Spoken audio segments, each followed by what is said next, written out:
Hey, what's up? It's March 21st, 2012, and we're here in the Hyatt Regency Hotel in Dallas, Texas. Broadcasting for the Student Television Network in a very special edition of the Nightly News. I'm Catherine Martinez. And I'm Joseph Rodriguez.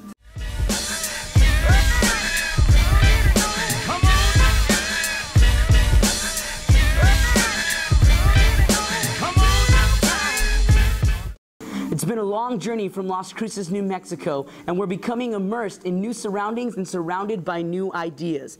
Ideas that lead to progressive solutions. In particular, the ever-changing medical field is no stranger to reformation. Our reporter Alicia Hernandez went into the field and explored alternative healthcare solutions. When you're feeling unwell, the norm would be to get a checkup and get your prescription. Rather than taking medical substances, more and more people are making a progressive movement towards alternative health care, such as chiropractic care. Chiro is hand, practic is to do or practice, so it basically means to do by hand. And it's just a hands-on way we work primarily through the spine. We're going to assess the movement in the joints in the spine. We look for whether or not the joints are moving correctly. Natural medical methods such as massage therapy and chiropractic therapy have been around since the beginning of time, but came into practice in 1896. Although medication substances have progressed through the years, people still prefer a natural approach. Progressive transition in alternative medicine, or symptom care versus wellness care, many patients have their different views. Nathan Acosta is here to inform us on his. Chiropractic care is something that I was introduced to at a young age, and as I got a little bit older, I started to, use ibuprofens and medication to help with some of the symptoms that I was, struggling with. But there are a lot of studies that say patients get better faster and it lasts longer for being treated with chiropractic over a medical treatment. I do get massaged regularly. I do see the chiropractor regularly. And to me, it's a better way, for me personally, a better form of, with no side effects and almost immediate results. So if you're like Nathan and choose to gain your relief naturally or through the pharmacy, either way, the choice is yours. Reporting for the Nightly News, this has been Alicia Hernandez. Advances in society are driven by cultural influence, and here in downtown Dallas, the progressive art movement continues to thrive. Reporter Ryan Sines has the story.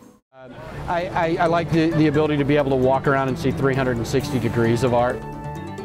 The community started to embrace art, and so art has actually reacted to that and everything. Well, actually, it's more on an emotional level. Art is definitely progressive, especially in how it is depicted, and people here in Dallas's very own art district have put a very modern twist on this old favorite. The art scene has emerged as a new way to interpret works of art based on one's own perspectives. I would say more modern and more sculpture. I appreciate the classics, but I like to see the modern interpretations of them.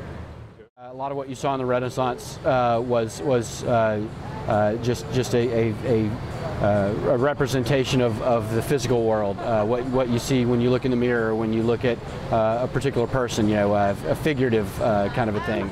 I might be inclined to say that it stayed the same only because no matter what time period you look at it in, it's probably progressive to that time period. So in that aspect, it somewhat stayed the same. But it's still progressive within this time that we're in, if that makes sense. And I think there's different experiences that the artists are bringing to their art so that it is changing. And you do have more of the modernist approach to things over the past 50 some odd years. Sculpture, for example, that is, while it's still representing the same basic concepts, it's a completely sort of abstract version of that.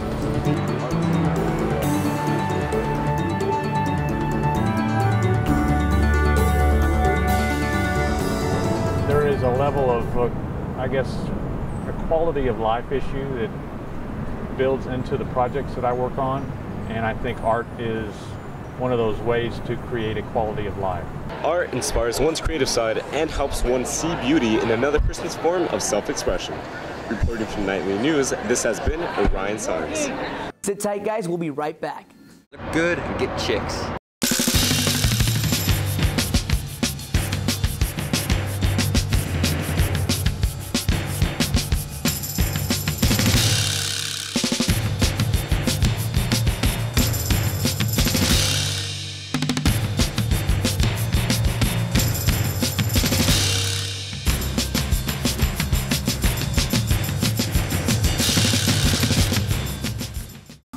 Once upon a time, it was tradition to run outside and fetch the morning paper. Now, more than likely, most of you just reach for your smartphones at your bedside and with the click of a button, have the world at your fingertips. Technology is everywhere, and it's more powerful than ever. Our reporter Khadijah Fielder has more on how progressive technology has become. Due to progressive technology, we can easily access unlimited information at the touch of a finger. Although we live in the digital age, accessing information hasn't always been that convenient. When I was in college, we had slide rules to calculate engineering functions with. You probably don't even know what a slide rule is. But my kids, when they were in high school, they learned mathematics on computers that drew graphs of the functions. Living in the digital age, progressive media and technology plays a huge role in our society. People have become dependent on their smartphones, laptops, iPods, and internet use in their daily routine. I use my iPhone the most. It's like my favorite thing ever. I'm always on it. I'm constantly texting, Facebook, like Instagram. It's really great. Like Facebook and technology has really made it easy for you to communicate with your friends. Although the progress in technology is more convenient and profitable, businesses that market in older forms of technology are suffering. Newspapers and magazines have gone on a steady decline since the rise in digital technology. Well, there's some newspaper typesetters that are still on strike in Chicago, so they probably think it's pretty negative, but I think it's great to be able to open up your phone in the morning and get all the news right on the screen. I get pretty much all of my news online. So I have an iPad, a computer, and a smartphone. And I basically, when I wake up in the morning, the first thing I check is my smartphone. When I get into work, I log into my computer right away and I check, Twitter, and like some of the tech blogs and other sites that I use for information. But I mean, pretty much all of the information that I get, and especially like breaking news, I get from Twitter. I'm like really, really obsessed. I use Twitter all the time. Whether we like it or not, the technology we hold in our hands now may not be here in a few years. So as new forms of technology emerges, be prepared for the old forms of communication, such as newspapers, to go obsolete. Reporting for the Nightly News, this has been Khadijah Fielder. Our anchor Joseph Rodriguez sat down with one teacher and discussed the importance of synthesizing technology and education to create a more progressive learning environment. Hi, we're here with Mesa Middle School teacher Steve Rodriguez, who's working hard to promote the use of technology within his school. How's it going, Steve? How you doing, Joseph? Doing great. All right, so with technology becoming more progressive, how important is it for the younger generation to be media literate? I think the important thing is for us to realize is that students nowadays, it's never too young to start them out. With how much technology is progressing, how much it's moving along, we have to know and understand that our students are more prepared than they were in the long run, a long time ago. Our students are, more advanced. Everything is based on technology and based on media, and everything's there. So we need to know and understand that we can't hold them back. We need to present them with what they're ready to move on. We need to start out going.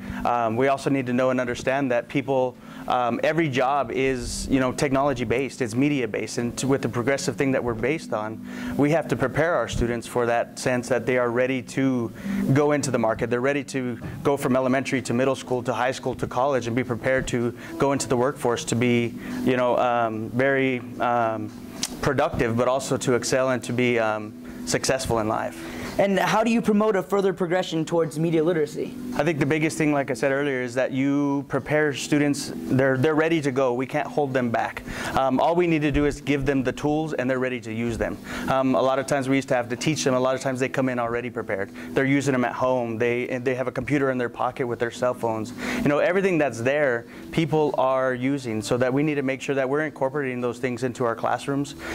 We are hiring teachers that are technology-minded, teachers that are willing to be innovative, willing to take the progressive things that are going on, starting out in elementary and moving on to middle school and into high school and into college, to make sure that we are giving them the tools that they need to be successful.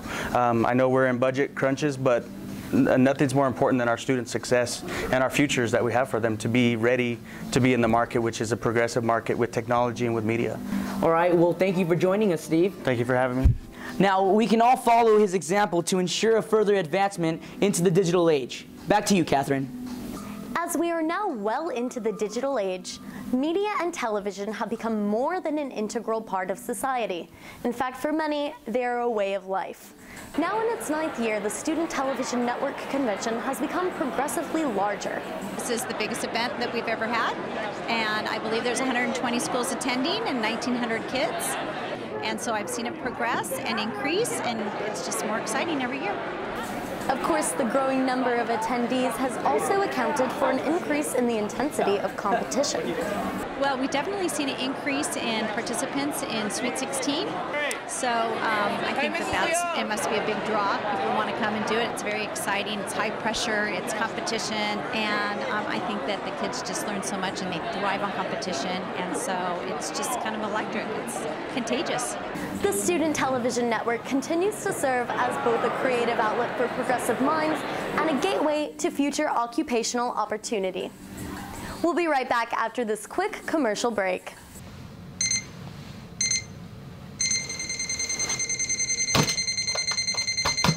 Wait, I think we can start off better than that.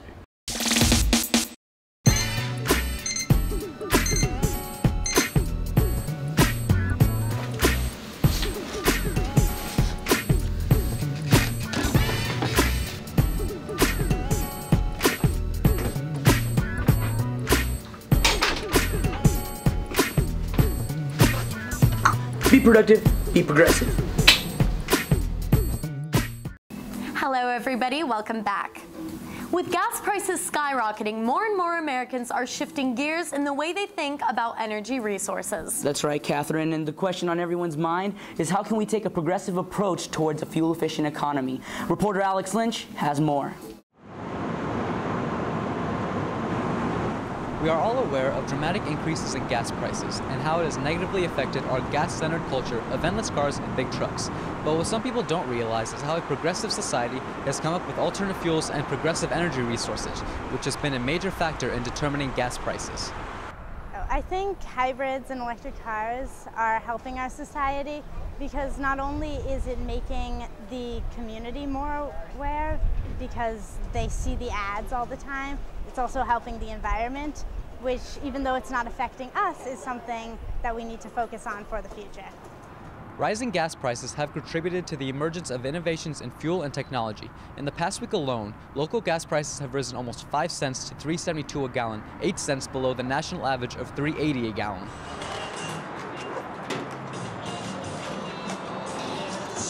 In the past few years, car companies have contributed to progressive thinking with new car models that take alternative energy sources, such as electricity. This has led to a dramatic drop in demand for gas, 7% in the last year alone. Gas, gas powered has been around forever. Will we ever get to a point to where, the larger diesel, 18-wheelers, are they ever going to be powered, or is it still just going to be the straight standard, diesel fuel? I guess moving forward, we have to develop ways to think not only what's good for us now, but what's good for us, way in the future. The people of America are undergoing a progression, going from more gasoline-centric cars to cleaner fuels. The children of today playing with their Matchbox cars might in 10 years be driving cars fueled by progressive thinking. Reporting for the Nightly News, this has been Alex Lynch. Well guys, that about wraps it up for today's edition of the Nightly News. Participating in the Student Television Network Convention has provided us with an incredible opportunity as we continue to become more progressive and move forward in our broadcasting careers. For those of you at home, we'll see you when we get back, and you STNers, we hope to see you in the next 3 days. As always, thanks for watching. Yeehaw! Yeehaw!